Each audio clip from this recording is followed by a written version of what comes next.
제 버킷리스트 되게 여러분 쓰시죠? 내가 꼭 해보고 싶은 일들, 그 버킷리스트를 정리하는 분들 많을 텐데 18년 전부터 부동의 1위를 차지하고 있는 버킷리스트 1번이 있습니다. 그게 뭐냐면 까미노 데 산티아고, 저 산티아고 순례길을 걷는 거예요. 여러분 까미노 데 산티아고 너무 잘 아시죠? 저 프랑스 남부의 생장 드 피에르포르에서 출발해서 산티아고, 스페인의 산티아고 데 콤포스텔라까지 800km의 길입니다. 전 세계에서 많은 사람들이 몰려가서 거기에서 그 800km를 걸어요.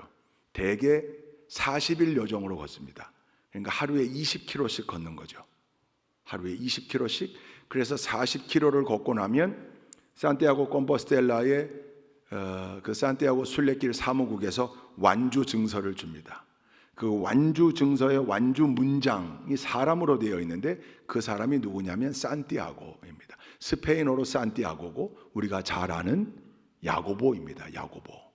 예수님의 12제자 가운데 한 명이었던 야고보. 근데 야고보가 동명이인이잖아요. 알페오의 아들 야고보 말고 세베대의 아들 야고보. 그러니까 요한의 형제입니다. 예수님이 특별하게 사랑했던 세 명의 제자가 있었죠. 누구죠? 베드로, 야고보, 요한. 그 3인 중에 하나 야고보입니다. 여러분이 야고보는 예수님의 12제자 가운데 사도행전 12장에 보면 가장 먼저 순교한 사람입니다. 헤롯 아그리빠가 그의 목을 참수시키잖아요. 그 야고보, 요한의 형제였던 야고보가 참수당하기 전에 스페인 지역에 가서 복음을 전하다가 돌아왔는데 그만 죽임을 당한 거예요. 그때 야고보를 따랐던 제자들이 야고보의 시신을 가지고 스페인으로 갔다. 그런 전승이 있습니다. 그러다가 서기 813년에 아스투리아스 왕국의 알폰소 2세 황제가 야고보 무덤을 찾았다는 소식을 들어요. 야, 그러면 그 야고보 사도의 무덤에다가 성당을 짓자. 그래서 지은 성당이 산티아고 데 콤포스텔라입니다. 성당을 지어놓으니까, 대성당을 지어놓으니까 자연스럽게 그 성당을 중심으로 도시가 형성된 거죠. 그게 지금의 산티아고 데 콤포스텔라예요. 전 세계에서 많은 사람들이 와서 순례합니다. 저는 18년 전에 이 까미노 데 산티아고, 산티아고 순례길을 어떻게 알았냐면 순례자라는 책을 읽고 알았습니다.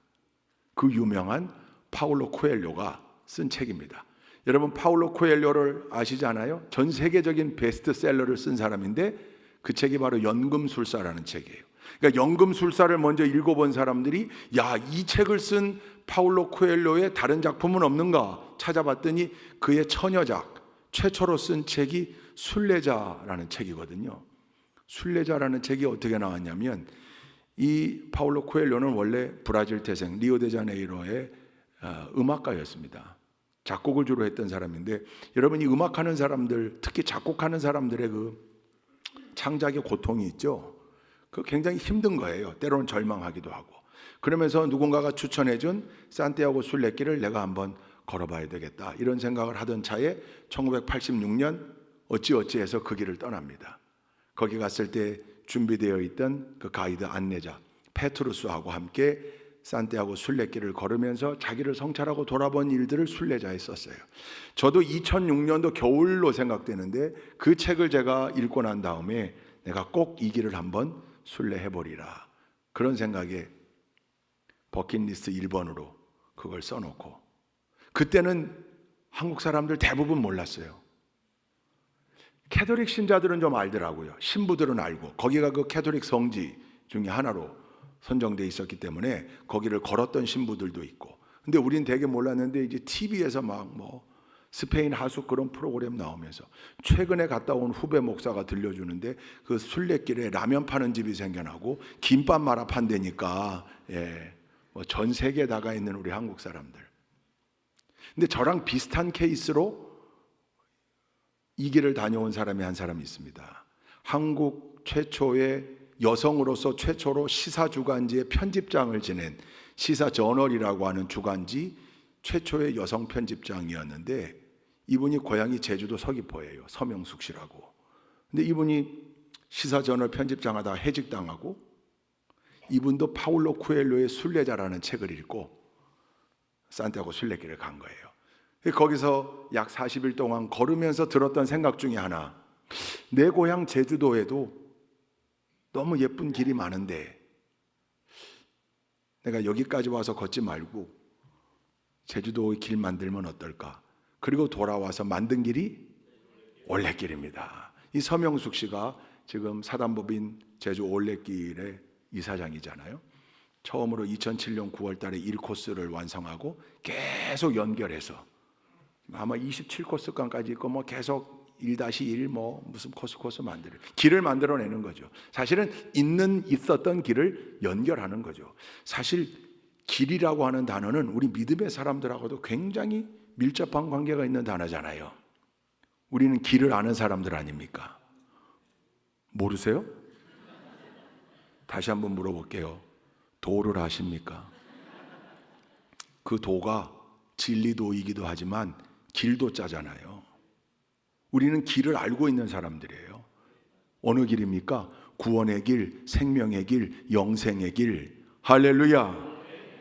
믿음의 사람들은 길이라는 단어를 들으면 묘한 흥분이 생기고, 길이라고 하는 단어를 들으면 언제든지 연상해서 예수 그리스도, 오직 한 길 되시는 예수 그리스도를 생각하게 되잖아요. 물론 서명숙 씨가 올레길을 그런 의미에서 만든 건 아니에요. 산티아고 순례길을 갈 때에도 신앙적 의미에서 간 건 아니더라고요. 요즘 전 세계에서 산티아고 순례길 많은 사람들이 찾아오는데 전부가 다 순례자라고 하기엔 좀 어려워요. 신앙적 의미로 찾아오는 사람들은 한 3분의 1 되는 것 같고, 보니까 3분의 2 정도는 그냥 올레꾼, 걷는 사람들, 자기 삶을 돌아보고 성찰하고 성장하기 위해 오는 사람들이더라고요. 그러다가 얼마 전에 이 길이 논란이 된 적이 있어요. 고증을 해보니까 야고보 사도의 무덤이 그 산티아고 데 콤포스텔라 성당 자리가 아닌 것 같다, 뭐 이런 르포 기사를 낸 적이 있어요. 그래서 제가 그 기사를 읽고 참 할 일 없다, 하등 소용없다, 상관없다. 40일 동안 산티아고 순례길을 걷는 믿음의 사람들이 야고보 사도의 무덤을 구경하러 걷겠습니까? 아니죠. 그거 구경하고 싶으면 비행기 타고 가면 돼요. 왜 40일씩 800km를 걸을까요? 야고보 사도의 헌신, 사명, 충성뿐만 아니라 그 야고보 사도가 목숨 걸고 순교하기까지 전하려고 했던 오직 한 길, 예수 그리스도, 그 생명의 길을 묵상하며 걷는 거죠. 할렐루야. 그래서 그 길 위에 신앙적 의미로 서 있는 사람들을 우리가 순례자라고 하는 겁니다. 교회 용어 사전을 보니까 필그림, 순례자를 두 가지로 정리해 놨는데, 첫째는 성지를 걷는 사람, 그렇게 되어 있고요. 두 번째는 하늘나라의 소망을 두고 그 본향을 바라보며 이 땅에서 나그네 의식을 가지고 살아가는 성도, 그를 순례자라고 한대요. 그럼 여러분, 교회 용어 사전이 정리하고 있는 두 가지가 우리에게 다 해당되는 거 아니겠습니까? 두 번째, 본향의 소망을 두고 나그네 의식을 가지고 본향을 향하여 행진하는 성도들, 당연하고요. 우리 모두. 성지를 걷는 사람들은 어떻게 해결하실래요? 성지 순례 갔다 온 사람과 안 갔다 온 사람? 아니요. 여러분, 성지는 예루살렘에만 있는 게 아니라, 이집트 시내산에만 있는 게 아니라, 종교개혁의 발원지였던 유럽에만 있는 게 아니라, 청주시 남이면 석판리 은항골, 은혜가 머무는 자리, 할렐루야. 은혜가 항상 있는 자리,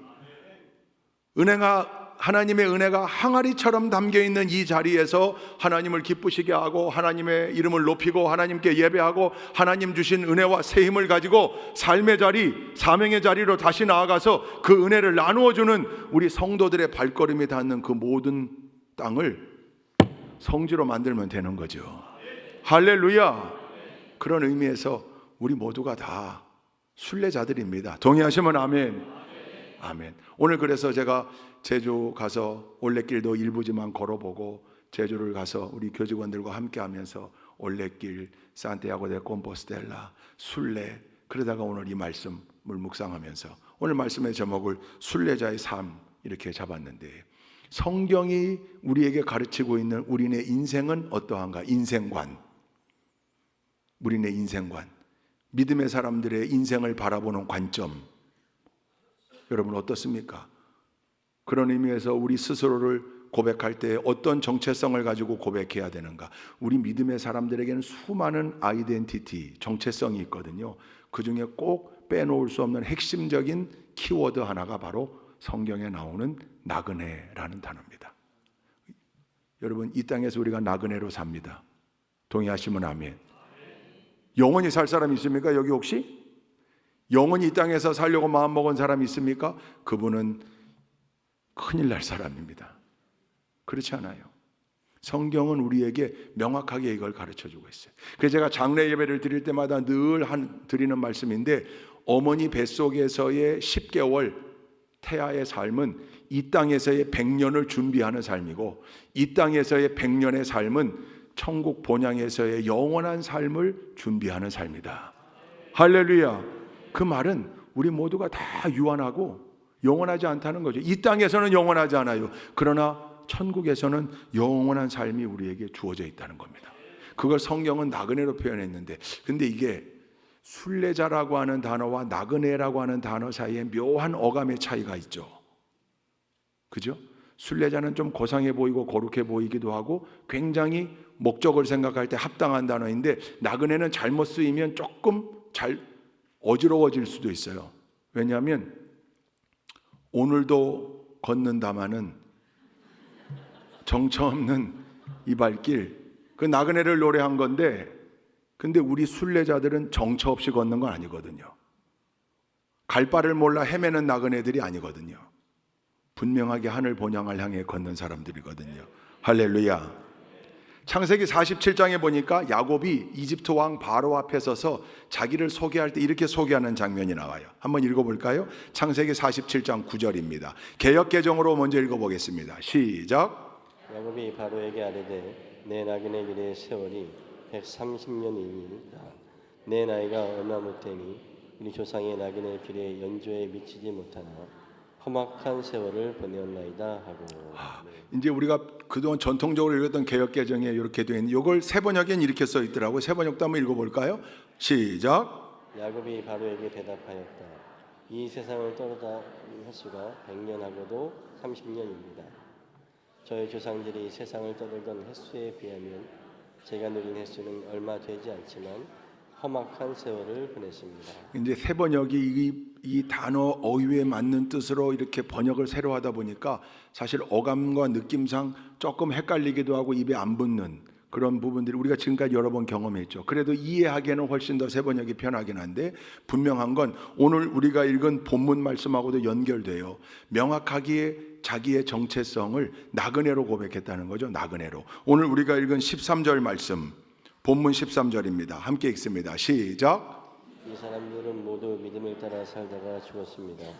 그들은 약속하신 것을 받지는 못했지만 그것을 멀리서 바라보고 반겼으며 땅에서는 길손과 나그네 신세임을 고백하였습니다. 길손과 나그네 그렇게 나와요. 개역개정에는 외국인과 나그네라고 돼 있어요.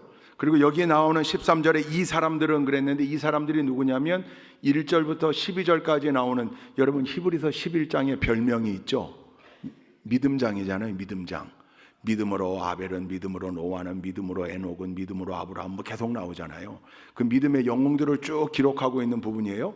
그러니까 이 13절에 이 사람들은 누구냐면 그 앞에 12절까지 나오는 아벨, 에녹, 노아, 아브라함 등 믿음의 영웅들, 믿음의 선진들을 말합니다. 그들 모두가 다 이 땅에서 나그네로 살았다 그 말이에요. 나그네 의식을 가지고 살았다. 우리의 삶은 이 땅에서 영원치 않다. 근데 천국 본향을 바라보며 나그네라고 고백하며 살았다. 할렐루야. 이걸 오늘 말씀의 제목 버전으로 바꾸면 그게 순례자인 거죠. 필그림인 겁니다. 순례자의 삶을 살다가 갔다 그 말이에요. 그러면 이렇게 순례자의 삶을 살았던 사람들의 삶의 모습은 어떠한가? 어떠해야 하는가?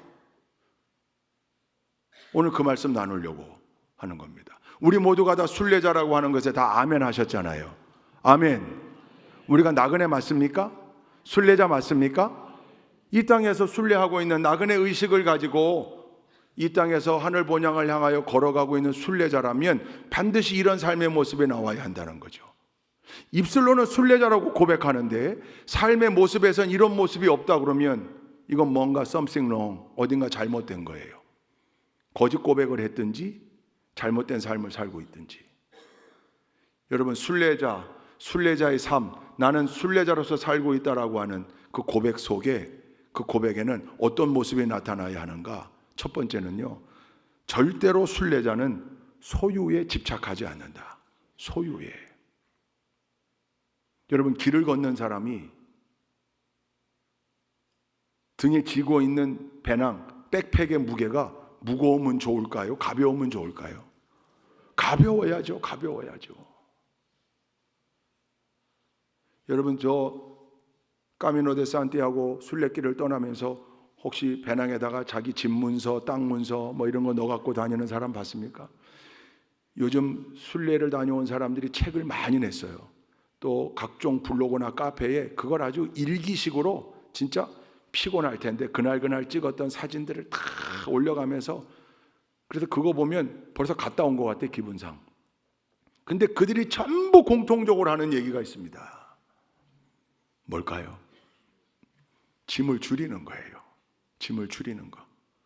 한 열흘쯤 지나면 거의 100% 후회하는 대목이 나와요. 갈등하다가 쓰일 것 같아서 가지고 왔던 거, 그거 다.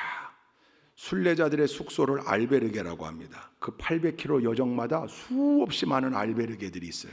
저마다 독특한 컨셉으로 순례자 숙소를 만들어 놓고, 또 저마다 독특한 문장을 가지고 있어서 크레덴시알이라고 하는 순례자 여권에다가 알베르게 스탬프 도장을 찍어줍니다. 이게 요즘 우리가 쓰는 이 스탬프 투어의 효시예요. 그게 크레덴시알입니다. 크레덴시알.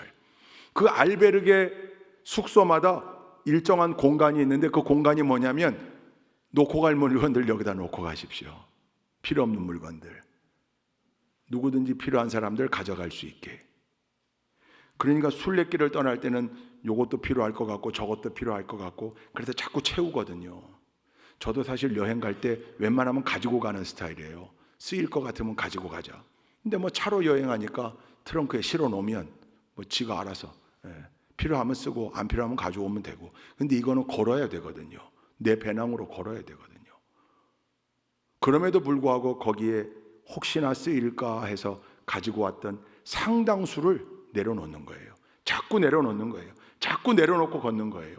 그래서 거의 출발할 때는 완전군장의 무게로 출발했던 순례자들이 산티아고 데 콤포스텔라 완주 도착하기 직전에는 거의 단독군장으로 어딘가 다 핵심적인 것만 가지고 있고 다 놓고, 조금이라도 줄여야 되거든요. 그래야 걷는 데 도움이 되거든요. 제가 삼사관학교에서 훈련 받을 때 그 7주차 특수작전 주간이 있었어요. 화산 유격장까지 60km 행군에 걸어가야 돼요. 전날 군장 검사하느라고 군장을 싸는데 우리 방에 신부 후보생, 군종 신부들은 전부 병사로 군 생활을 했다가 나중에 오는 거예요. 요원이라고 그러는데, 그러니까 이 친구들은 군종 신부로 오고 싶지 않아요.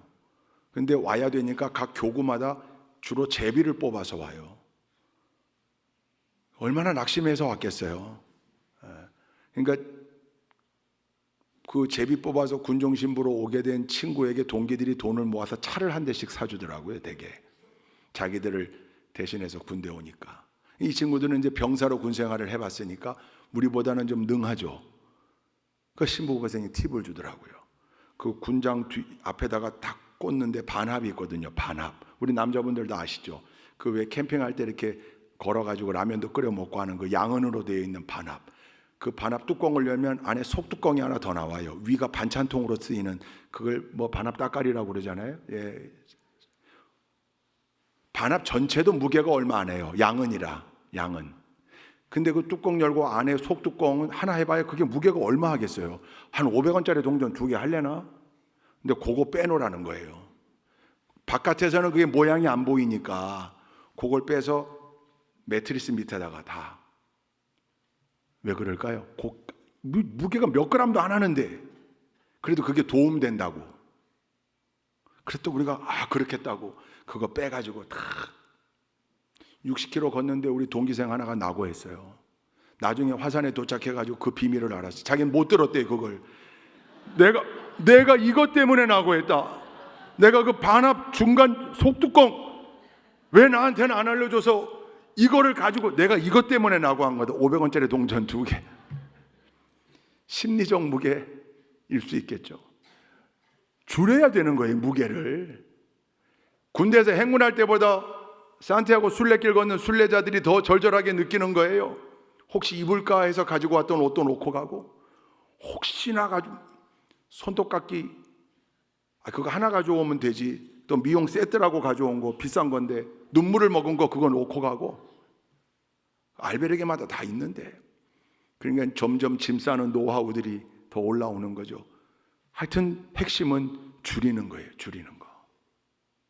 여러분 전부 다 순례자라고 고백하셨죠? 지금 줄이고 있는 중입니까? 쌓고 있는 중입니까? 우리는 순례자이면서도 너무 소유에 집착하고 있지 않나요? 물론 가족들이 함께 편안하게 살 집도 필요하고요. 또 가족들이 함께 걱정하지 않고 살 일정 정도의 물질도 필요하고요. 그건 필요해요.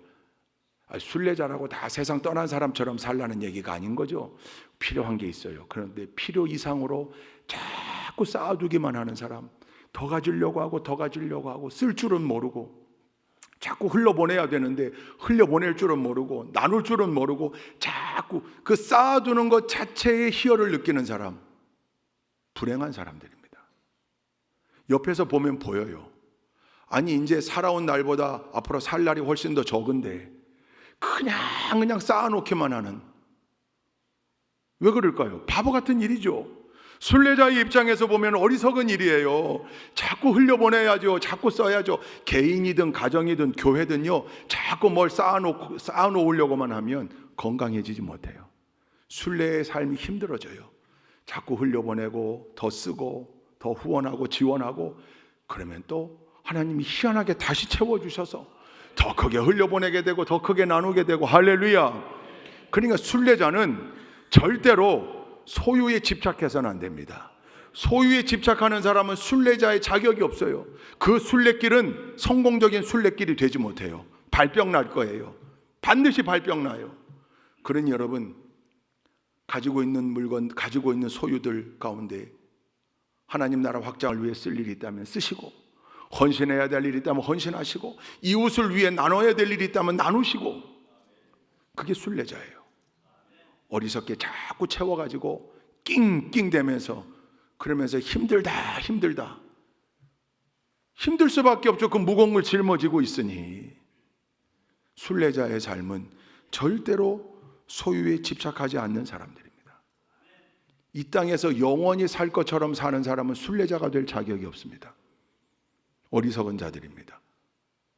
지혜로운 믿음의 사람들은 순례자라는 정체성을 잃지 않고 언제나 더 가볍게 더 하나님이 주신 축복을 계속해서 흘려보내고 나누고 돕고, 할렐루야. 그러면서 순례의 길을 걸어갈 수 있는 사람들, 그 사람들이 지혜롭고 훌륭한 순례자들입니다. 바라기는 우리 좋은 교회 모든 성도님들이 이 땅의 소유에 집착하지 말고 늘 순례자라는 정체성을 가지고,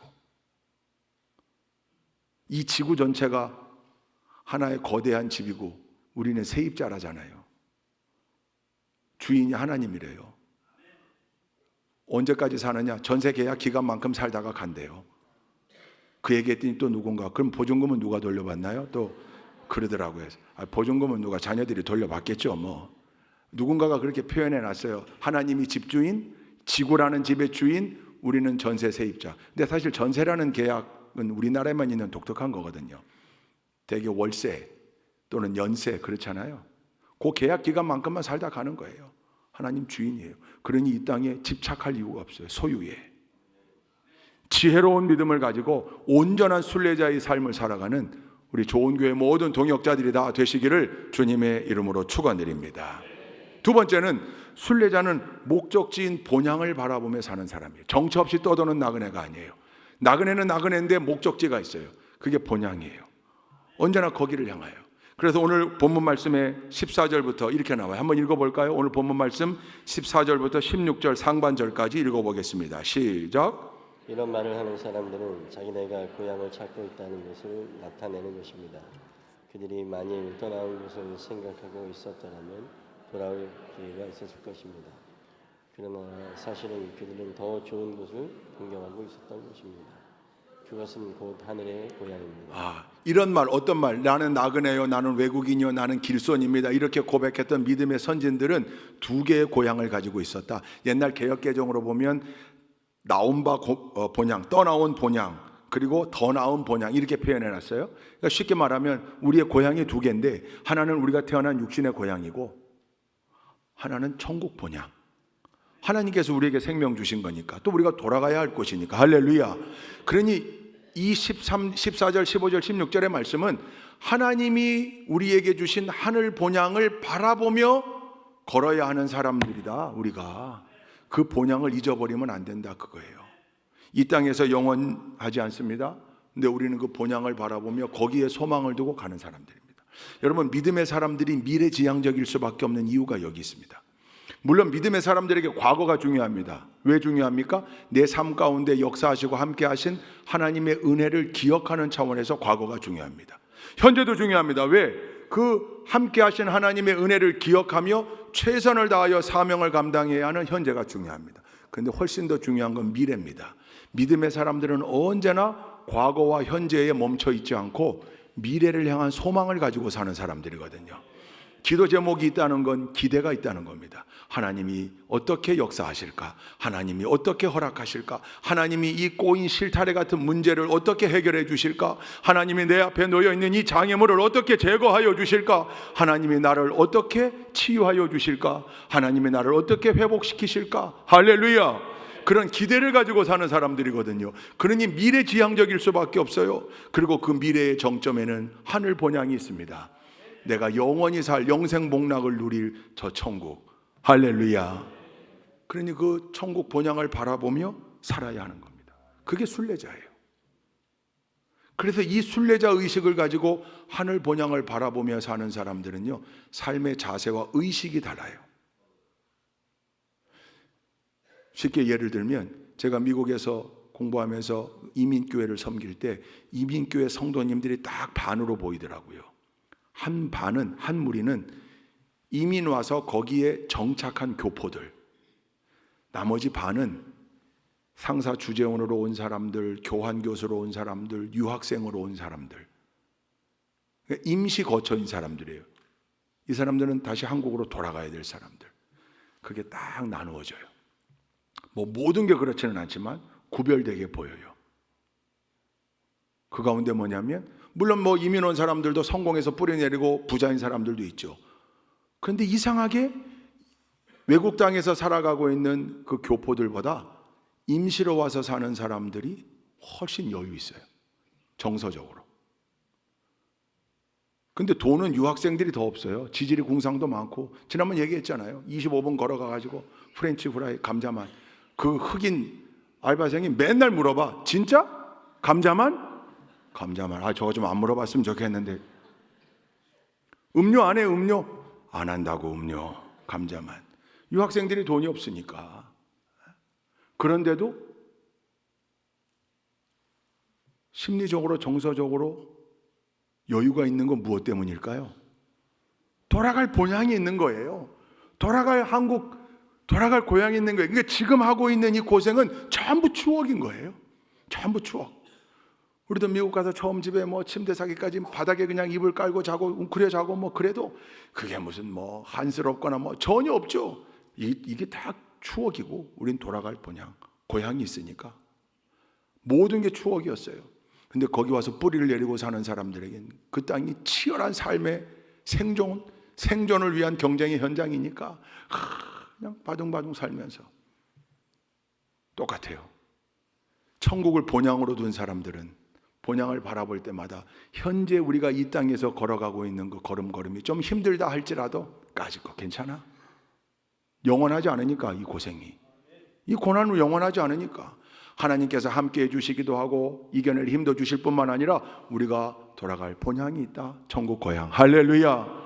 그러니 저 천국 본향을 바라보며 새 힘을 얻는 거죠. 새 힘을.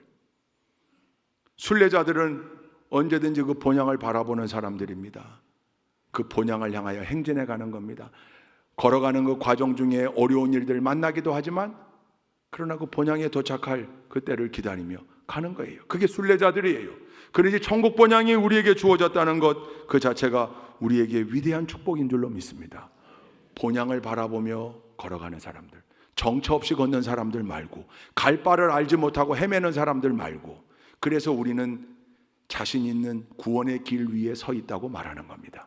우리가 걷는 천국 본향을 향한 이 길이 구원의 길이요, 생명의 길이요, 영생의 길인 줄로 믿습니다. 이 길을 가이드해 주는 거죠. 모르는 사람들에게.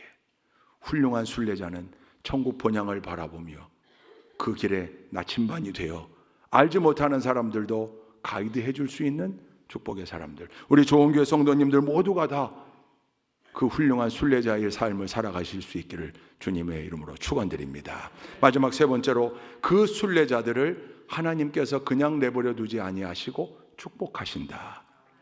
어떻게 축복하는가? 16절 하반절 우리가 안 읽은 말씀 읽어볼까요?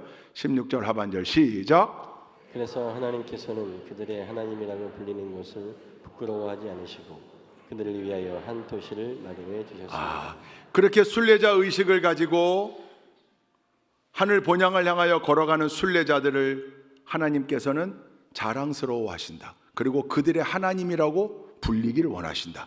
아브라함의 하나님, 이삭의 하나님, 야곱의 하나님, 요셉의 하나님, 모세의 하나님, 여호수아의 하나님, 엘리야의 하나님. 할렐루야. 그리고 우리의 하나님, 하나님이 당신의 자녀된 우리를 자랑스러워 하시는 거죠. 하나님 우리 편 내어주신다 그 말이에요. 그리고 하나님이 그 하늘 본향에 한 도시를 만드셨다. 개역개정에는 한 성을 만드셨다고 그랬어요. 그 성이라는 단어가 더 어울리죠? 그 성이 바로 계시록에 나오는 새 예루살렘 성입니다. 할렐루야. 너무나 기가 막힌 천국. 여러분 천국의 모습이 어떠한가? 천국을 봤다는 사람들이 많아요. 신비한 체험을 통해. 우리 학창시절에는 펄시 콜렛 박사가 쓴 내가 본 천국이라는 책이 굉장히 히트했었어요. 나중에 그 사람 사기꾼이라는 게 밝혀져서 너무 실망했지만, 근데 주관적 체험으로 천국을 봤다는 분들이 많아요. 넓은 꽃밭을 경험했다는 분들, 향내가 진동하는 걸 경험했다는 분들 뭐 많이 있습니다. 그분들의 체험이 귀중한 체험이죠. 그러나 주관적 체험이니까 그걸 객관적인 진리로 받아들이기는 어려워요. 다만 성경에 나오는 모습이 있습니다. 첫째, 천국은 잔치하는 곳. 할렐루야. 둘째, 천국의 구체적인 모습은 계시록에 나와요. 하나님이 그걸 만들어 놓으셨대요. 우리를 위해서. 그래서 아주 유명한 예화가 있어요. 일찍 혼자 되셔가지고 콩나물 장사하면서 자녀들을 훌륭하게 키워낸 권사님이에요. 청산과부가 돼서 훌륭하게 자녀들 다 성공시킨 권사님. 근데 이 권사님은 아직도 시골 쓰러져가는 집에 사는 거예요. 자녀들이 매번 엄마에게 하는 거, 엄마 우리 집에 살자, 우리 집에 살자, 우리 집이 얼마나 좋은데 살자. 안 가시는 거예요. 그럼 엄마 이거 집 허물고 여기다 새 집 집시다, 새 집. 그것 싫다는 거예요. 근데 어느 명절 하도 자녀들이 조르니까 이 어머님이 좋다, 니들이 하도 조르니까 여기다 새 집 짓자. 자녀들이 깜짝 놀랐어요. 그래 엄마 생각 잘했어. 우리가 다 이렇게 잘 사는데 돈 모아서 번듯한 집 지어줄게. 근데 조건이 있다. 이렇게 지어다오. 어떻게 바닥은 전부 유리로 깔고 기둥은 12개가 있어야 한다. 그 기둥마다엔 각종 보석이 박혀 있어야 하고 문은 12개여야 되며 그 문은 진주로 만들어야 한다. 엄마 어디 편찮으세요? 왜 그러세요? 그게 계시록에 나오는 새 예루살렘 성의 모습이에요. 니들 그렇게 못 만들지. 나는 이미 이런 집이 있다. 어디에? 천국에. 그러니 왜 자꾸 그 집보다 못한 집 짓고 살려고 하냐? 난 거기다가 보화 쌓고 산다. 할렐루야. 하나님께서 우리를 위하여 새 예루살렘 성을 예비해 놓으셨고 우리 각자를 위하여 아름다운 집들을 짓고 계십니다. 우리의 순례가 끝나면 천국에 들어가 그 집에서 영원한 삶을 누리게 될 겁니다. 그러니 우리 순례자들은 이 땅의 소유에 집착하지 말고 여기에 재물을 쌓아두는 거에 집착하지 말고 하늘의 재물을 쌓아두고 하늘의 상급을 위하여 새 생명들을 하나님께로 인도해내고 구원해내는 그 귀한 사명을 감당하는 훌륭한 순례자들이 되어야 하겠습니다. 바라기는 우리 좋은 교회 모든 성도들이 이 순례자 의식을 가지고 단 한 사람도 예외 없이 언제나 천국 본향을 바라보며, 그래서 이 땅에서 겪는 많은 어려움들 가운데에도 의연하게 천국 본향을 바라보며 이겨내며 이 땅에서 영원히 살 것처럼 살지 않고 천국에서의 영생을 준비하며 거기 보화를 쌓아두기에 노력하는, 그리고 결국에는 천사들의 합창 가운데 그 천국에 입성하여 영생 목락을 누리는 승리의 삶을 살아가는 우리 모든 동역자들이 다 되시기를 주님의 이름으로 축원드립니다. 기도하십시다. 좋으신 하나님, 우리 좋은 교회 모든 성도님들이 언제나 이 순례자의 삶을 살아가기를 소원합니다. 하나님께서 인도하시고 함께하여 주옵소서. 예수 그리스도의 이름으로 기도 올리옵나이다. 아멘.